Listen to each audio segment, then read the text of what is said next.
नमस्कार दोस्तों, स्वागत है आपका हमारे यूट्यूब चैनल पर। एसएससी फेज़ 12 का एग्ज़ाम बहुत ही जल्दी आपका आने वाला है। उसके लिए हम लोग एक्सपेक्टेड क्वेश्चन देखने वाले हैं। वीडियो स्टार्ट करने से पहले आप लोगों से एक बात कहूँगा, जो लोग नए हैं तो प्लीज़ चैनल को ज़रूर सब्सक्राइब कर लें। चलिए स्टार्ट करते हैं। तो आज के सेशन में पहला क्वेश्चन है, भारतीय संविधान के अनुच्छेद 124 और 217 निम्नलिखित में से किससे संबंधित हैं?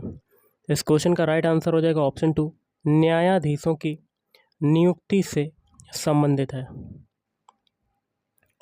अगला है, इम्फाल का युद्ध इनमें से किस वर्ष में जीता गया था? तो ये जीता गया था ऑप्शन 3, 1944। नेक्स्ट है आपका यक्षगान। यहाँ क्या भरेंगे कि एक लोकप्रिय नृत्य नाटक शैली है। तो ऑप्शन 3, दक्षिणी भारत की एक लोकप्रिय नृत्य नाटक शैली है।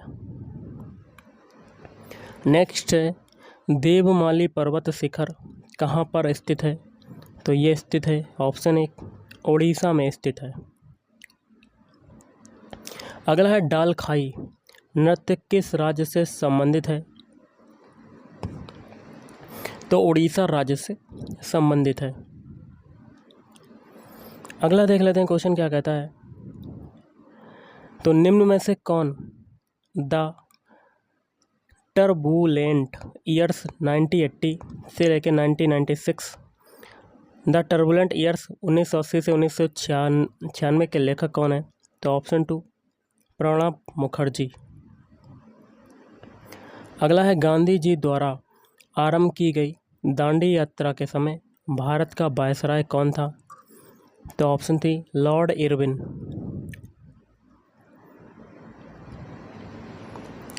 अगला क्वेश्चन है आपका,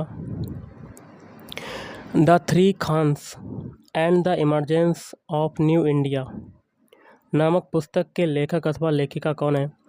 तो ऑप्शन 2, कावेरी बमजई। अगला है, ITNS चालान संख्या, यहाँ क्या भरेंगे, का उपयोग अनुषंगी लाभ कर के भुगतान के लिए होता है। तो ऑप्शन 3, 283। अगला देख लेते हैं क्वेश्चन क्या कहता है, स्थायी पर्यटन और स्वस्थ तटीय प्रबंधन की योजना बनाने के लिए पर्यावरण, वन और जलवायु परिवर्तन मंत्रालय ने बीम्स नामक एकीकृत तटीय प्रबंधन योजना की परिकल्पना की है। तो ये बीम्स का जो फुल फॉर्म है या पूर्ण रूप है वो क्या है? तो ये हो जाएगा beach environment and aesthetics management services, ये हो जाएगा आपका आंसर। अगला है, निम्न में से किस राज्य में NSDL पेमेंट्स बैंक का मुख्यालय स्थित है? तो देखिए ये स्थित है ऑप्शन 2, महाराष्ट्र। अगला है, निम्नलिखित में से किस भारतीय राज्य में एक सींग वाले गैंडों की आबादी सर्वाधिक है? तो ऑप्शन 3, असम राज्य में। अगला है, निम्न में से कौन सा राज्य अथवा केंद्र शासित प्रदेश अरावली पर्वतमाला से सटा नहीं है? तो ऑप्शन 2, पंजाब। अगला देख लेते हैं क्वेश्चन क्या कहता है, भारत के संविधान के किस अनुच्छेद के अंतर्गत भारतीय राष्ट्रपति राष्ट्रीय आपातकाल की घोषणा कर सकते हैं यदि उन्हें लगता है कि देश की सुरक्षा की गंभीर खतरा है? तो ऑप्शन 1, 352। अगला, अमोनियम क्लोराइड में हाइड्रोजन के कितने परमाणु होते हैं? ऑप्शन 2, 4। नेक्स्ट है, निम्नलिखित में से किसे अकबर ने खाने खाना की उपाधि दी थी? तो ऑप्शन 2, मिर्जा अब्दुल रहीम खान।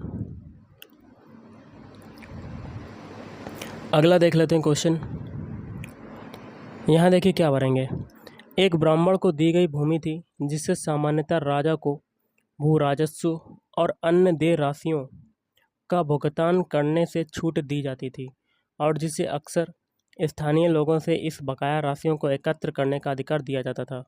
तो अग्रहार एक ब्राह्मण को दी गई भूमि थी, अग्रहार जिसको कहते हैं, अग्रहार। अगला है पश्चिम बंगाल के बाद बांग्लादेश की सबसे लंबी सीमा निम्न में से किस भारतीय राज्य के साथ जुड़ी है? त्रिपुरा। अगला देख लेते हैं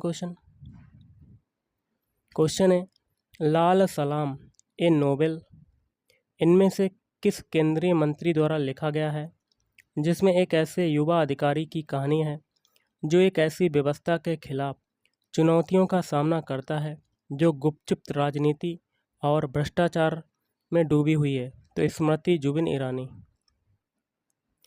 अगला है भारत सरकार की प्रधानमंत्री जीवन ज्योति बीमा योजना। यहाँ क्या भरेंगे? आयु वर्ग के उन लोगों के लिए शुरू की गई है जिनके पास बैंक खाता है और जो ऑटो डेबिट में शामिल होने या सक्षम करने के लिए अपनी सहमति देते हैं। तो 18 से 50 वर्ष। अगला है निम्नलिखित में से कौन सा शहर गोमती नदी के तट पर स्थित है? तो ऑप्शन 4 लखनऊ। अगला है भारत जनगणना 2011 के अनुसार 2001 से 2011 के बीच निम्न में से किस राज्य में जनसंख्या वृद्धि का प्रतिशत सबसे कम था? तो ऑप्शन 1 हिमाचल प्रदेश। अगला है निम्नलिखित में से कौन सा फ्रांसीसी यात्री अपने द्वारा देखी गई स्थितियों को अक्सर भारत की तुलना यूरोप की स्थिति से करते हुए लेखन करता था? वह राजकुमार दारा सिकोह के चिकित्सक के रूप में मुगल दरबार से भी निकटता से संबंधित था। तो फ्रांसवा बर्नियर। अगला 1928 में कांग्रेस पार्टी की नेहरू रिपोर्ट किसने लिखी थी जो डोमिनियन स्टेटस प्रदान करने के आधार पर स्वतंत्र भारत के लिए भावी संविधान थी? तो मोतीलाल नेहरू। अगला निम्नलिखित में से कौन सा राज्य बांग्लादेश के साथ सबसे लंबी भूमि सीमा साझा करता है? तो पश्चिम बंगाल। अगला क्वेश्चन है वे जड़ें जो पेड़ के तने से निकलती हैं और जो पेड़ को सहारा देने में मदद करती हैं क्या कहलाती हैं? तो पुस्ता जड़ें कहलाती हैं। अगला निम्नलिखित में से कौन सा राज्य मांडो महोत्सव के लिए जाना जाता है? तो ऑप्शन 1 गोवा राज्य। अगला देख लेते हैं संकल्प। यहाँ क्या भरेंगे कि एक केंद्र प्रायोजित योजना है जो एक परिणाम केंद्रित योजना है जो व्यावसायिक शिक्षा और प्रशिक्षण में सरकार की कार्यान्वयन रणनीति में इनपुट से परिणाम में बदलाव को चिन्हित करती है। तो ऑप्शन 1 कौशल विकास और उद्यमशीलता मंत्रालय। अगला पुरातात्विक निष्कर्षों के आधार पर निम्नलिखित में से कौन सा नृत्य मौजूदा भारतीय शास्त्रीय नृत्यों में सबसे पुराना माना जाता है? तो ऑप्शन 4 ओडिसी। अगला निम्नलिखित में से किस भारतीय को प्रतिष्ठित रॉयल अल्बर्ट हॉल लंदन में प्रस्तुति देने वाले पहले भारतीय होने का सम्मान प्राप्त है? तो लता मंगेशकर। अगला है कंप्यूटर प्रौद्योगिकी निम्नलिखित में से किस वैज्ञानिक सिद्धांत पर आधारित है? तो इसका आंसर हो जाएगा डिजिटल लॉजिक। अगला है संविधान 100वां संशोधन अधिनियम 2016 किससे संबंधित है? तो वस्तु एवं सेवा कर। अगला प्रथम खेलो इंडिया यूनिवर्सिटी गेम्स का आयोजन निम्नलिखित में से किस राज्य में किया गया था? ऑप्शन 1 ओडिशा। अगला है भारत के संविधान का निम्नलिखित में से कौन सा अनुच्छेद धर्म की स्वतंत्रता के अधिकार से संबंधित है? तो अनुच्छेद 25 से 28। अगला है भगवान बुद्ध का जन्म में हुआ था? तो लुम्बिनी नेपाल में हुआ था। नेक्स्ट है लखनऊ में अखिल भारतीय किसान सभा की स्थापना जिसमें स्वामी सहजानंद सरस्वती अध्यक्ष के रूप में थे किस वर्ष में हुई थी? तो 1936। अगला 1988 के 61वें संविधान संशोधन अधिनियम ने मतदान की आयु को यहाँ क्या भरेंगे वर्ष से घटाकर 18 वर्ष कर दिए। तो 21 वर्ष से घटाकर 18 वर्ष।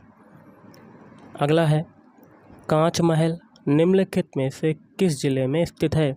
तो ऑप्शन 4 आगरा जिले में स्थित है। नेक्स्ट है वायुमंडल में ओजोन परत पृथ्वी की सतह को सूर्य से किस विकिरण से बचाती है? तो पराबैंगनी या यूवी प्रकाश। निम्नलिखित में से कौन सा कथन डीएनए के संबंध में गलत है? तो ऑप्शन 3, डीएनए में पाया जाने वाले क्षार केवल 3 किस्मों में आते हैं, एडेनिन, साइटोसिन और ग्वानिन। ये आपका गलत हो जाएगा। अगला है, भारतीय कपास निगम सीसीआई की स्थापना कौन से वर्ष में हुई? 1970। तो गाइस आज के इस वीडियो में इतना ही। थैंक यू, धन्यवाद।